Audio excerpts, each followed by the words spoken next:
Greetings, everyone. Nate the Nerdarch here from Nerdarchy, for nerds by nerds, hanging out with some nerds. Nerdarch is Dave. Nerdarch is Ted. And today we're going to be talking about anxiety in your game and anxiety at the table.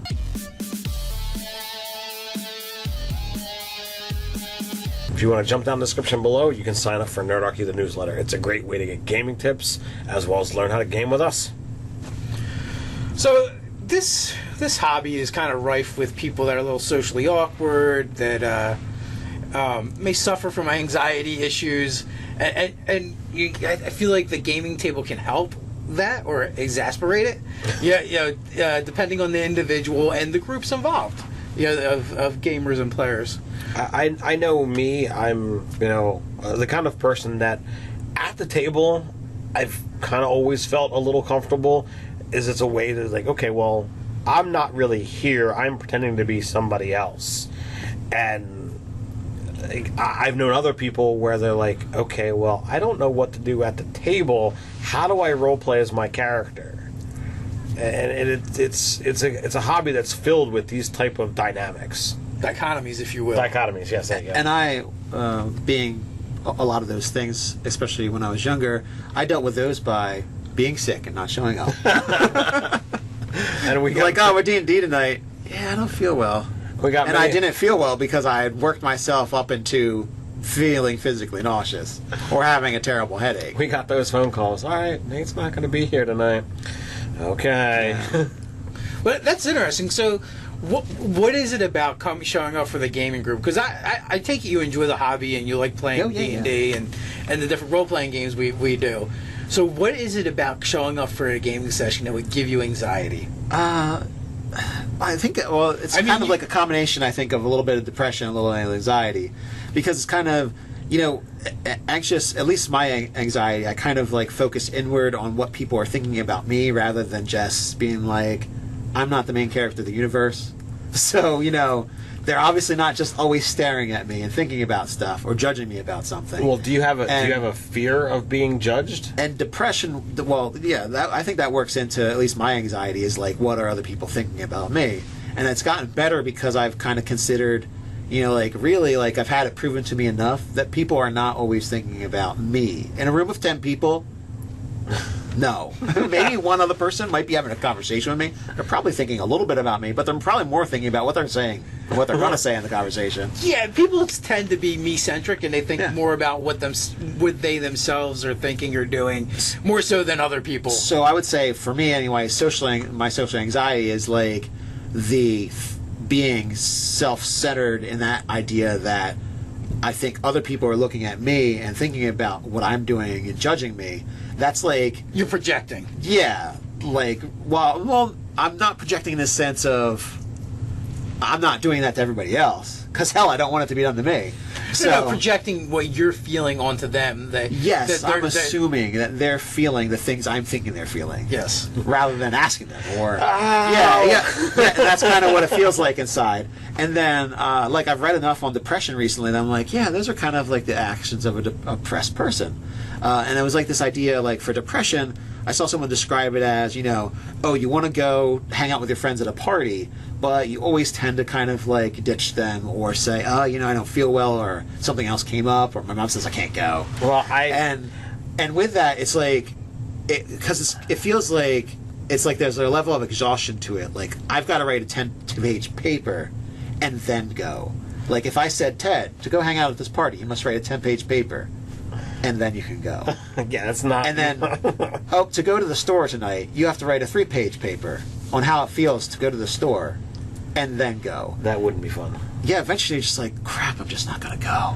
Well, I understand the whole idea about the party. 15, 18 years ago, I was, in my early 20s and in college, and I had friends that I knew from LARPing, from tabletop role-playing, that I knew in college. And he invited me to a party, and I hadn't really been to a college party before, and I'm like, I don't know what to do here. I knew most of the people that was going to be at the party. I knew that a lot of them were gamers or, friends of gamers, so they all knew about the hobby. But I literally asked my friend, I'm like, I don't know what to do. What do I talk about?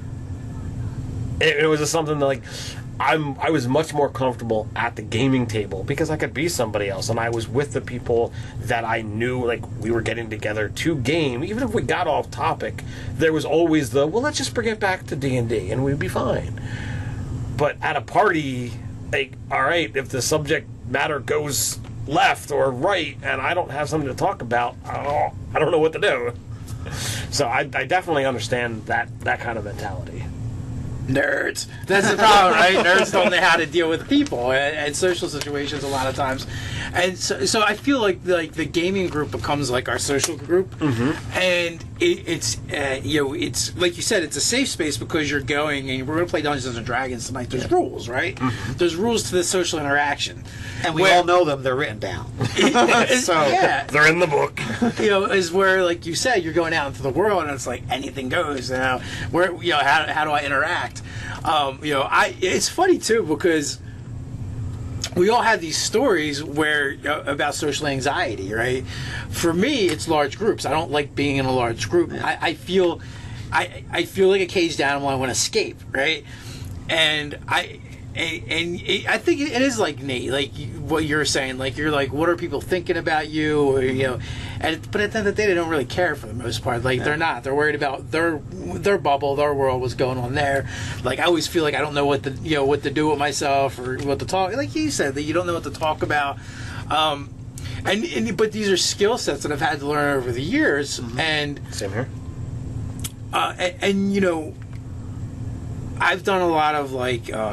Network marketing and networking and that kind of stuff where you learn like the default if you're interacting with people that you don't know how to interact with, the best thing you can do is like ask questions about them and talk about them, right? Because people like to talk about themselves, and you'll find that they do it to you, that you'll open up and start talking as well, more than likely. Especially when specific directed questions are asked. Yes. So. And maybe it's not just in the hobby thing, but I feel like this hobby does kind of like draw from certain sects of society. There's not as many jocks or I want to say popular, but I don't know if that's really the people right... that already got stuff going on.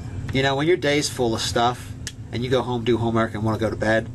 You don't want to make a character. You don't have time to make a character. You don't have time to read a D&D book or anything like that. So there's and if it's not socially acceptable in your group, you risk a certain level of basically, I don't know, like points or something like that. In a sense, with your in-group. I guess what it is like unless you're like a theater person.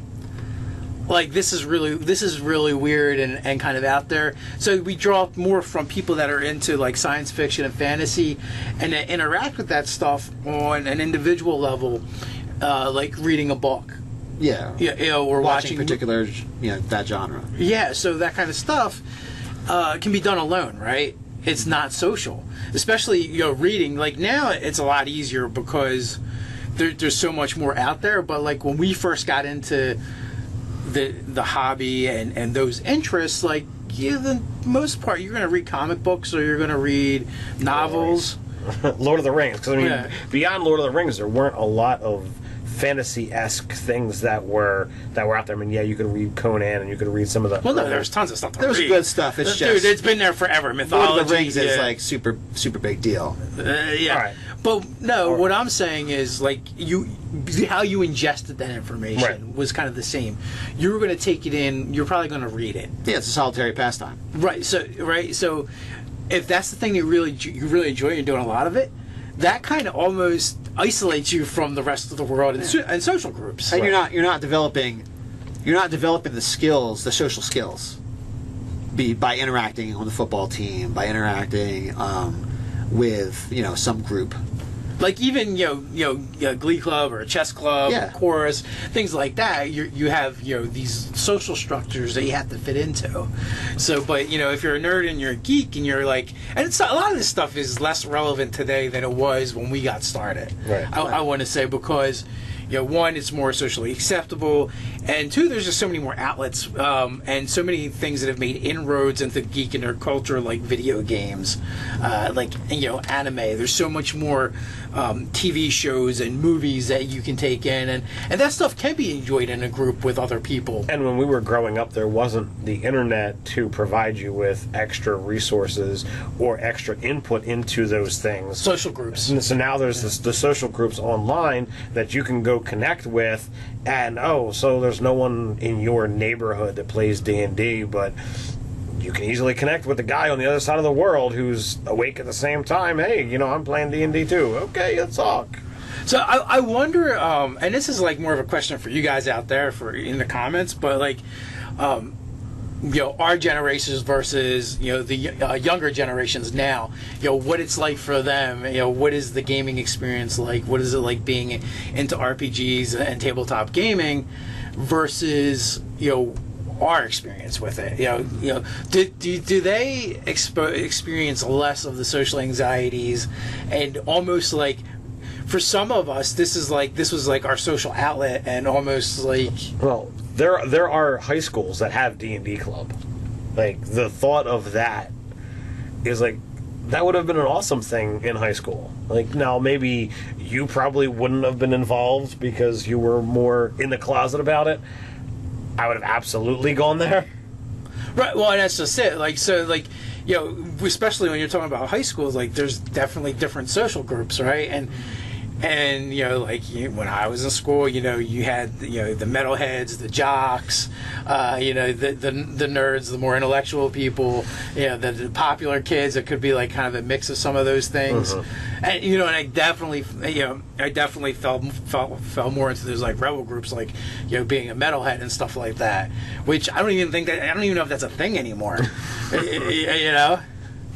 The county schools, so they've got like 5 metalheads in there. They all hang out on the weekends or something. Yeah, the goth kids, and Yeah. There's definitely a couple like teen movies that does the breakdown really well. It's so true. Yeah, so I definitely see the experience of people playing RPGs now and just getting into it being a bit different than our upbringing. What got us into the game. So let's end this with, I want to ask you guys, how do you feel that social anxiety has been affected by gaming throughout the generations, specifically more of like baby boomers and Generation X compared to now? So in the comments below, why don't you guys let us know, is it a thing, is it not a thing? While you're at it, like, share, and subscribe. You can check us out on Instagram. You can also patronize us a good way on Patreon. So until next time, stay nerdy.